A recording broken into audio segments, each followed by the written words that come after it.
So, a few days back, when we were having lunch, we were discussing electric cars. So, my co-host Rohin, he used a very interesting phrase. He said that electric cars, especially in India, he said it's a victim of something that he called, quote-unquote, narrative collapse. So, Rohin, for our listeners, can you describe narrative collapse in your language broadly, and how does it apply to electric cars? Thank you for revealing yet another privileged lunch communication on a podcast, Praveen. You continue to amaze me. But that said, narrative collapse for me is, and to just recap the discussion, is whenever there is a large transition going, technology transition or trend, I feel, and a lot of these are my personal thing, that a lot of the decisions made by people are in some senses irrational decisions, right? Because you don't know how that trend is going to play out. You don't know what the unknowns are. There's a lot of hope and hype riding on it. So the reason why people do it, it could be something like, hey, are you invested in crypto, right? Nobody is really looking at the downsides of it. They're like I got to do it, right? So it's a part of the narrative. Or like AI today. AI maybe like a year ago, 2 years ago, or whatever that is, right? It's the narrative that compels us as individuals to make a decision saying, I'm on board, right? And I felt that the year that was happening with EVs was maybe 2023, early parts of 2024, where it seemed like, the moment was now. It was inevitable. ICE engines were history and you'd be like a fossil to upgrade. The opposite of that is narrative collapse, where there was this narrative that was building and suddenly for some reason it's collapsed and you're left stranded. You don't know what to believe. And in the absence of a narrative, suddenly you're starting to look for all the tangibles. What are the unknowns? What is the mileage? What happens? What's resale? What's insurance? What's repair? Now, when narrative was there, you're not thinking logically about all of this. But when narrative collapse happens, suddenly you're not. That's narrative collapse. So I say this as someone who was also considering at one point, should I upgrade my car to an EV? Now I am post-narrative collapse. I'm like, there is no way I'm buying an EV right now.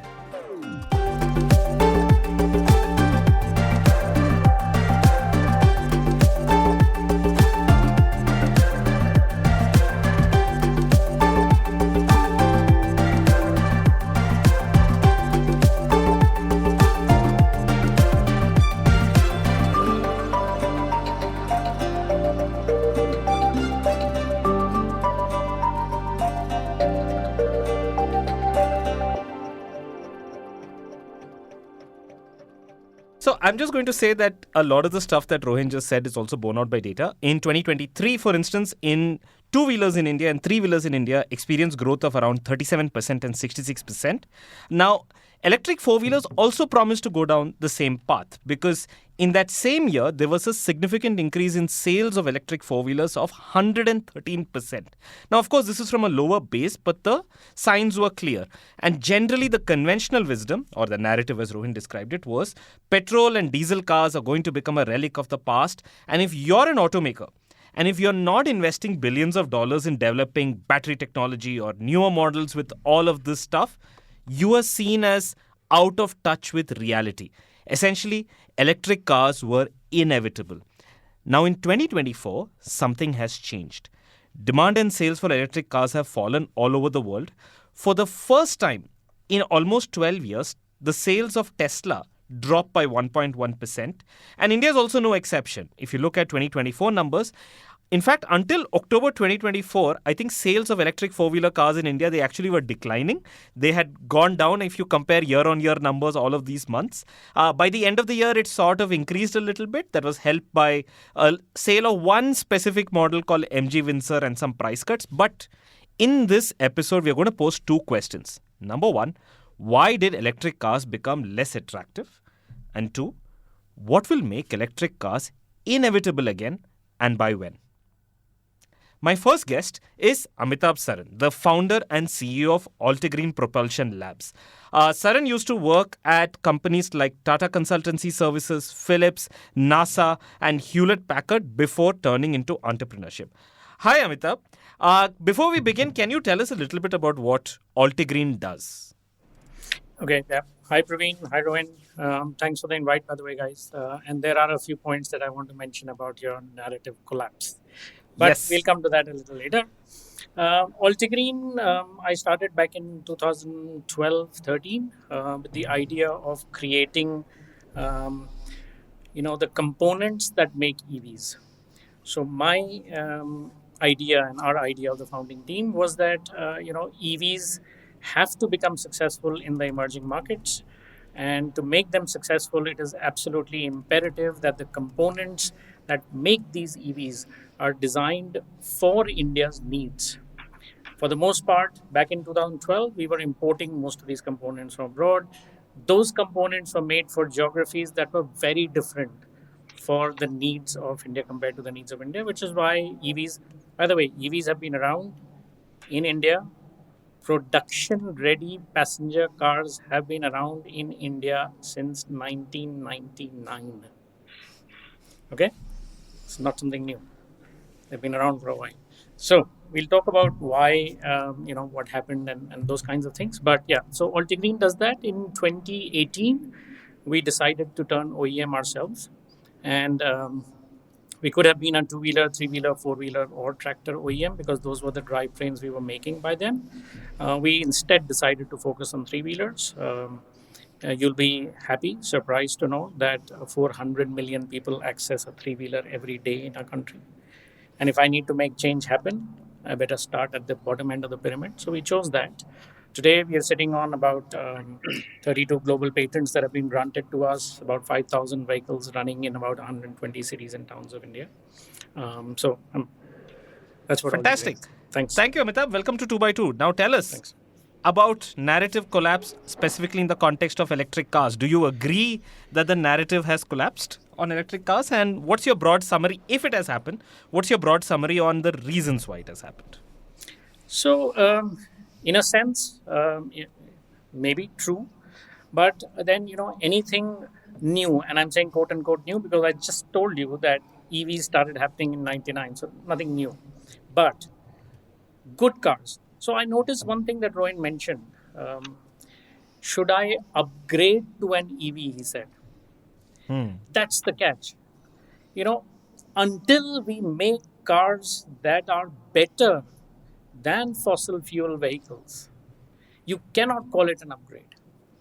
And I think this is one very, very important point that has been lacking in India. And there could be a reason why you saw that upswing with Windsor. Yeah. A vehicle that was designed, developed, fabricated, and manufactured as an EV, not a diesel vehicle minus the diesel engine plus an electric motor. I'm not taking names, but if you look at passenger vehicles in CY24, the number one that got maximum marks was a vehicle developed ground up as an EV. So, definitely going to happen. I think it's happening. Jeffrey Moore had said that there would be, a chasm. Happens with every product. The early adopters will take it. The early adopters have been taking EVs for the last 24 years. I think there has been a little bit of this chasm because I think to meet expectations of people as an upgraded vehicle, they need to be a lot better. I'm just putting a case in point. Think about it. People who own luxury cars abroad in the US, BMW, Mercedes, whatever, when they buy an EV, they buy a Tesla.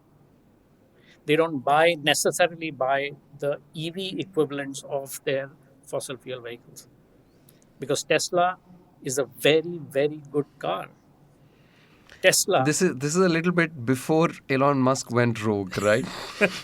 These days, I'm not really Even sure today- how many people would consider getting a Tesla an upgrade. Dude's not a rogue. He's a dude. And let no one tell you otherwise. It doesn't matter who is supporting as a presidential candidate. And I love all presidential candidates. But he's a dude.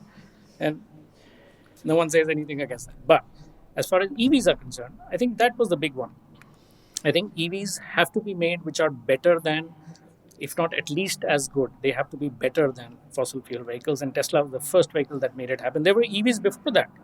There was Chevy Bolt, there was Nissan Leaf, there were all kinds of EVs even before that, but none that could compete and beat that. And I think that's why there has been a little bit of a chasm. Please understand also that EVs and all this upturn started happening, I guess, right out of COVID, right? So that's when everyone on the planet is environmentally conscious. Oh, fossil fuels are bad. We should not have this. Let's do this. Rivian, Arrival, everyone's getting funded, funded through the roof. And everyone's going in for reverse mergers, all kinds of things going on, batteries being made, cells being made, everything's happening. But, suddenly, oh, by the way, does it make sense for me to buy an EV right now? I mean, is it a lot of money? So I think just that. Okay, provocative. So, Amitabh, you're essentially saying, if I had to really summarize, you're saying that essentially, yes, there is a little bit of this discontinuity in the narrative right now, and that's probably happening because there aren't native electric vehicles being developed. Plus, there is also the question of timing. It was post-COVID. People basically went into it. Now they're realizing and looking at the numbers and saying, oh, does this make actual sense? Okay, now, this is a great time for me to bring in my second guest. Now, my second guest is Avdesh Jha, who's the executive director of Glida India, which formerly used to be called Photon, which is a leading charging solution provider in India.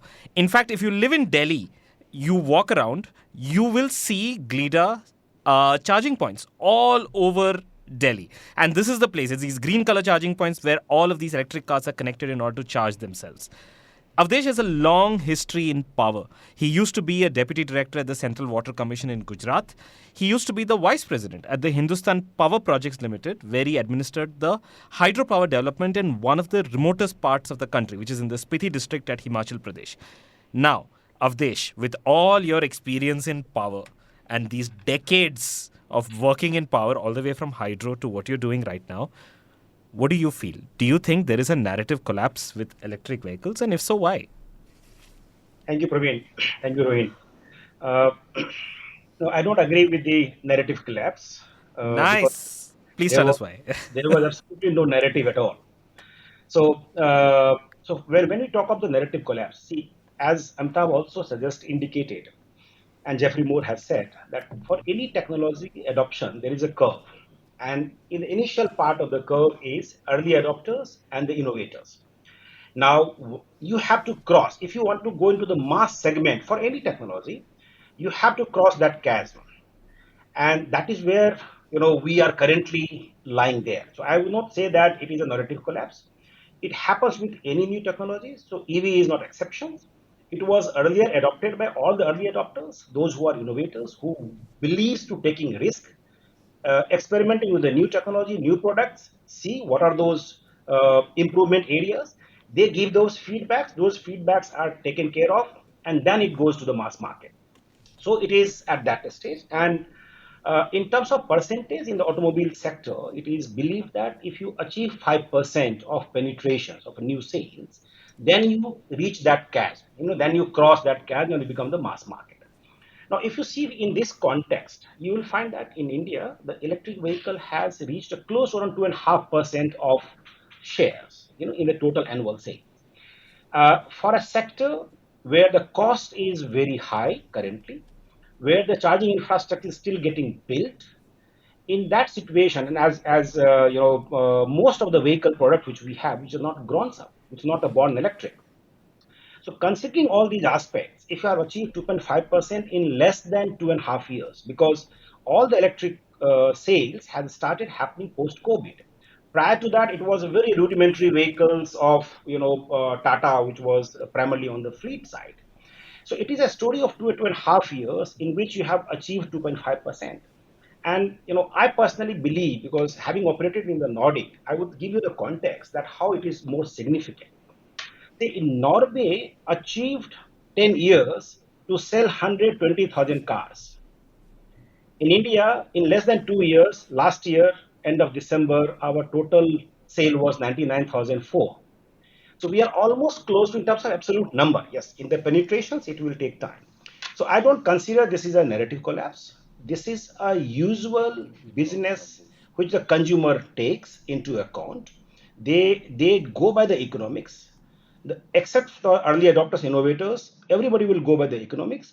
And the moment you have started coming up with the vehicles which is affordable, and that's where the MG Windsor comes into picture, because MG Windsor, with the battery as a service, so they're not giving the battery swapping; they're giving a battery as a rent.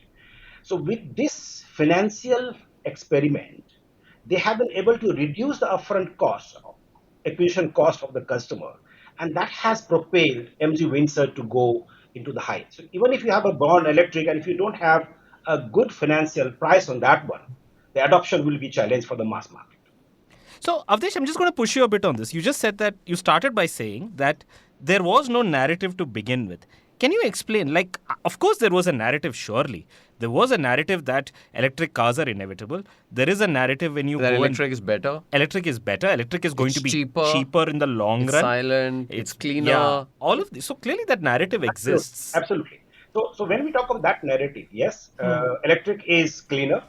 Absolutely, no doubt on that. The electric is much better than, if you drive electric. If you drive the same variant of the vehicles, let's say if you drive MG ZS and if you drive MG Aston, these are the same vehicles. If you drive on the electric and if you drive on the petrol, you will not go back to Aston. That's the beauty of the electric. As far as the cost is concerned, yes, it will take some time. And that's where I strongly say that, see, ICE has been able to reach at this stage. You have given 100 years.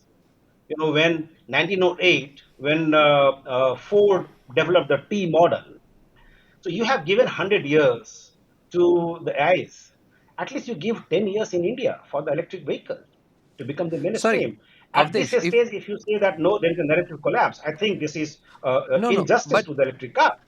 No, but my point isn't. We all agree that whenever there's a technology shift taking place, it will play out. The curve will go up first, and then it will tend to dip a little bit. I don't deny that at all. My point is, something happened in 2024. Where we are today, right now, we're in Jan 2025, and if you poll consumers and ask them, or if you poll, how many. It's very different from how it was in January 2024 or even in late 2023. Yeah. People were much more gung-ho and optimistic about EVs. Something changed in the last 12 months or 16, 15 months. What is that? And could that, I honestly don't know, and I'm asking the two of you also if we can try and understand what changed during this year. Yeah. So I strongly believe that the choice of going to the electric, if you do the survey that would you like to go for electric, people will still say majority that yes, we would like to go electric. What had changed? See, 2024 is surprisingly, or I would say incidentally, has been the year when a lot of economic uncertainty has prevailed across the world. You would be amazed to know that more than half of global populations, the country went to the elections in that year, including India, US, UK, Japan, France, South Africa, Bangladesh, Brazil. That elections create uncertainty in the market. That's number one. Second, because of the ongoing crisis in the Middle East as well as in the European part, that has pushed a lot of inflationary pressures, and that has increased the interest rates, the inflations. So what has happened? The discretionary purchasing power which the customer had, those extra pounds or the dollars or the rupees have been taken away from their pockets for meeting the daily need. But Avdesh, that's not the only thing. In the US and in many other markets, we've seen consumers switch off, where earlier, if you look maybe like 24 months ago, 18 months ago, it was a binary choice. Do you want to stay ICE or do you want to go EV? Somewhere in 2024, and if you, I'm sure both of you know this better than us, companies like Toyota were pilloried for, going the hybrid route. And everyone was like, you must be stupid because this is a transition from old ICE to EV. You got to be either all EV or ICE, right? Hybrid makes no sense. It's the worst of both worlds. But surprisingly, in 2024, consumers started saying, you know what, we want hybrid. We're not sure yet, even though hybrid, and I understand the arguments that plug-in hybrids are essentially trying to get both technologies into the same car. It's more expensive, it's more inefficient, and yet hybrids came back into the reckoning. So it wasn't just that consumers were saying, I don't want to spend money on EVs. They were saying, you know what? It's almost like I want a hybrid. I don't want to put all my eggs into the EV basket. I want a hybrid. That made no sense to me. And yet here we are. Yeah. So I'll let Amitav respond to this, but then I will give you one my scent on this. See, I never consider hybrid as a challenging to the battery electric vehicles. I always consider hybrid as a replacement to the diesel. And you will see all the OEMs are pushing hybrid at the cost of the diesel, because even you can take the example of the UP, where they bring in the hybrid cars into the concessional tax rate. And all the OEMs started calling their established customers that, come, why are you buying diesel SUV? Go for hybrid. It's a much cleaner. So hybrid is a substitute for the diesel. Hybrid is a substitute for the ICE. Hybrid is, see, this is where I would say that it's a misnarrative, that it is being pitched that the hybrid is the competition to the electric. I don't consider hybrid as a competition to electric. Okay, we're going to continue the discussion about the narrative of electric cars, but we'll do that in just a minute. Before we do that, it's a new year, and we're going to try something new. So one of the things I want to do is to get you involved into future 2x2 episodes. It's fun for Rohin and me to have discussions with guests, and I'm guessing it's fun for you to listen to them too. But I really want to add more flavor, color, and spice to these discussions, and I want these to come from you, subscribers and listeners of 2x2, and I want you to share anecdotes, stories, and examples. And we're going to kick that off today by asking you a specific, simple question. Have you chosen to attend live events by traveling to countries outside India, even when those same events were available to you in India? I'll explain.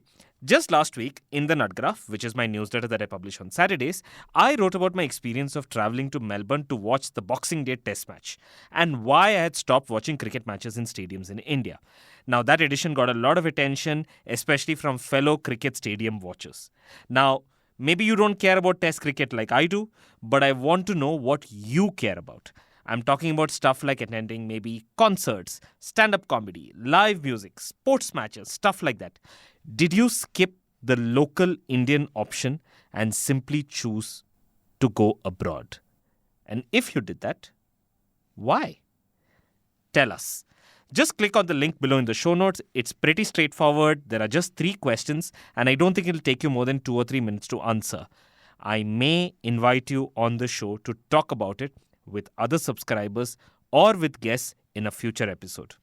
And now, back to our show. Great.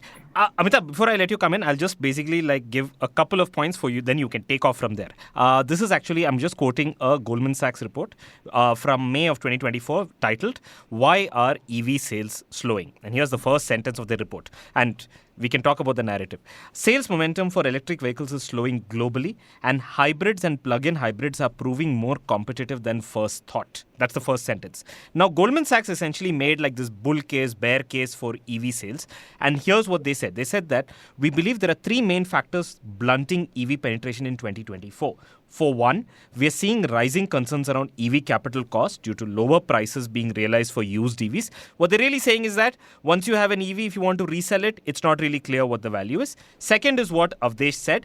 There is uncertainty among the number of elections this year, which has decreased visibility on potential changes to government policy. So Goldman Sachs agrees with you, Avdesh. The third and final concern is around a shortage of rapid charging stations. As EV penetration accelerates, rapid charging station infrastructure issues have emerged as a tangible problem. So some automakers have concerns around driving range, charging infrastructure, etc. This may lead consumers to have second thoughts about buying an EV. Now, this is Goldman Sachs. Now, we'll come back to all of these individual things, but I'll let Amitabh jump in and talk about your points of view. Exactly these 2 points, honestly, Praveen and Rohin. The idea is that, once the number of EVs grew, suddenly, you start looking at, all the other factors. Do I have adequate charging network? And this is true even in the US. And there are enough reports that say that the only guaranteed charging you can do in the US even today, after over a decade of them having EVs and plug-in hybrids, if you include that, then it's obviously much more, is only home-based charging. the only guaranteed form of charging. So, everything's good, but once you hit a certain number, at that point, people suddenly start realizing, yeah, does it make sense for us to do that? On the other hand, plug-in hybrids have been around for a few decades, a couple of decades at least. They've done really, really well. Battery changes were not required in the Toyota Prius. I mean, they used to run their life and no battery change was required. Mileage was much better. And I agree with what Avdesh said, that the electrification of a fossil fuel vehicle was the starting point for us to get into hybrids. It did show better in terms of performance, in terms of mileage, in terms of reduced emissions. You were given all the benefits that you would get from an electrified vehicle, including using carpool lanes, etc. So all these things helped in spur that. Now you have an EV, you don't get any special benefits other than, of course, taxation. And then you have the downside. Yeah, pata nahi, I mean, will I be able to get adequate resale out of this? The first swap of the batteries, they've hit a place where that first round of battery swapping has to happen. What happens to the rest of the car? Will it continue to work? Is the new battery going to be a drop-in replacement? Do I need software upgrades? So there are those questions around that. Then I think also... Sorry, at what year mark does this come in? The swap of the battery. So what's the life of a typical car EV battery? Yeah. So interestingly, different people, different things. Again, depends on the this average is like asking number of... how often should you upgrade your smartphone? It's like, I don't know, 2 years, that, 6 years, 8 years, depends. So that's, Apple says every year. Yeah. That's the thing, right? So do you put years on it or do you put kilometers on it? And then so you have this weird thing, passenger cars in India drive about 35 kilometers a day. Two-wheelers drive 22 kilometers a day on an average, weeknights, weekdays, all put together, right? If you go by that, yes, once in 8 years. If you go by a taxi guy, every other year or whatever, right? So, it's different. And sometimes it is this narrative also when you're going to the airport, sitting in an EV car, and you start asking the cab guy, right? Kaisi chalti hai boss? What's happening? Are you happy? Not happy? How much time does it take? So then he'll start saying, "Arey sir, aajkal airport mein it takes 4 hours to get this thing charged, even though charging is only 15 minutes." So it's like, isse to main CNG bharwa leta. I'm just saying that those narratives, they continue. So a person says, okay, I need to do this. Maybe I'll wait for a year. To answer your question, are EVs in passenger vehicles inevitable? Yes, they are. Has to happen. Now, whether it happens in 2 years, 5 years... Sorry, why? I'm questioning that. Yeah. Why do we still believe that they are inevitable? Okay. EVs are a lot more efficient compared to a fossil fuel vehicle. You know that fossil fuel runs at 22% efficiency, this runs at 90% efficiency. For the same use of energy, if you go from place A to place B, a mass that needs to move, physics, this is the amount of energy it requires. The best use of that energy is through electrification, without any doubt. Right? So that's number one. EVs are very simple vehicles. They're 5 boxes, that's all. You can create all kinds of versions, and people, look at China. People are looking at variants for every little use case they have. So if I am this kind of a guy who drives 30 kilometers, I will need a different kind of vehicle. If I'm driving 65 kilometers, a different, 120 kilometers, a different. So everyone, you're able to customize it and offer it to the needs of the end customer. Not like a one-size-fits-all to say, well, yeah, you want it, take it. Otherwise, too bad. Figure out what you want to do. So in terms of efficiency, in terms of simplicity, plus if you look at it, fossil fuel prices are only going to go up. It's a limited commodity. It's only going to go up. In the case of electricity, is it only going to come down because of renewable sources of energy? So as we tap more and more, this entire supply is going to increase. Because it increases, it's going to come down. Even lithium, now new batteries, chemistries are coming in, right? Sodium, aluminum. They are abundantly available in our country, across the world. And hence the price of these batteries are going to come down. If you remove that, you will find, PLI scheme in India, we're jumping the gun, but PLI scheme in India, new cells are going to be manufactured in India by the end of 2025, early 26. Rest assured, cell prices are going to come down, and that used to be 40% of the price of an electric car. That is going to come down dramatically. If you'd like to listen to the full episode, you can head over right now to the Ken and become a premium subscriber to catch up on everything else that we've discussed. Your premium subscription will also get you access to all of our long form stories, newsletters, visual stories, and all the other podcasts that we produce. Or if you want to just sample full episodes of 2x2, you can do that by becoming a premium subscriber on Apple Podcasts at a really great monthly price. Lastly, if you enjoyed listening to this episode, let us know by rating the podcast on your favorite podcast streaming platform. Thank you for listening, and we'll be back next week with another exciting episode.